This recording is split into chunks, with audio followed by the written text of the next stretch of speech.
Bonjour, je m'appelle Valène, je suis mariée à Aurélien Viau et le 2 juillet 2018, nous avons donné naissance à notre petit Marius. J'ai décidé de poster cette vidéo aujourd'hui afin de partager avec vous la maladie génétique de notre enfant, mais aussi le ressenti qu'on a eu face à cette maladie-là et enfin de vous parler de l'association que j'ai créée.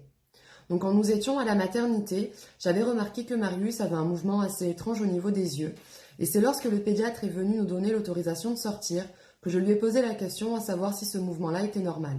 Il m'a tout de suite répondu oui sans m'en demander plus. Je me suis donc plus focalisée sur ça ni inquiétée. C'est 1 mois et demi après que Marius soit né, ma belle-mère est venue nous trouver, mon mari et moi, et nous a dit que pour elle ce mouvement-là n'était pas normal et qu'elle pensait qu'il avait un nystagmus. Nous sommes donc retournés voir le pédiatre qui nous confirmait ce qu'elle nous disait. Alors pour ceux qui ne savent pas ce que c'est un nystagmus, je ne vais pas trop m'étaler sur ça, je vais rester sur celui qu'a Marius. Celui de Marius est dit congénital pendulaire, congénital puisqu'il est né avec et pendulaire car ses yeux bougeaient de manière pendulaire. C'est un problème qui touche le nerf optique et qui engendre une absence de fixation.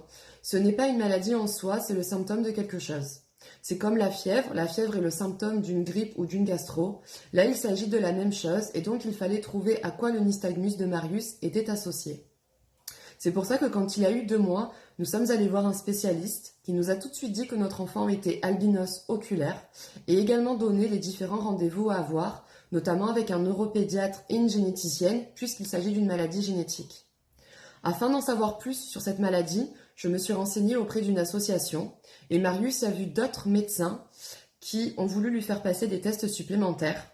Alors je ne suis pas allée au bout de ces tests-là puisqu'il s'agit d'examens assez durs pour les bébés et assez traumatisants pour les parents et qui plus est, seuls les tests génétiques allaient nous confirmer la maladie qu'avait Marius.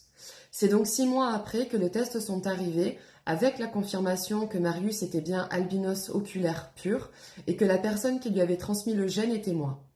Aujourd'hui, avec mon mari, nous avons un certain recul sur cette maladie et je dirais que les principales difficultés que nous avons rencontrées ont été l'attente, puisque nous avons mis 1 an avant de savoir ce que notre enfant avait, mais aussi toutes les démarches administratives, puisqu'elles demandent beaucoup de temps, et enfin de trouver les soins adaptés à Marius. Toutes ces raisons-là m'ont donc poussé à créer mon association Regardange pour accompagner les parents afin de répondre au mieux à leurs questions dans leurs moments de doute, mais aussi les accompagner en tout ce qui concerne les démarches administratives, puisqu'elles demandent une attention particulière. C'est aussi les sensibiliser en faisant intervenir des professionnels de santé et trouver les soins adaptés à leurs enfants. Et c'est également informer sur ce qu'est l'albinisme, puisque l'albinisme reste une maladie rare et donc peu connue.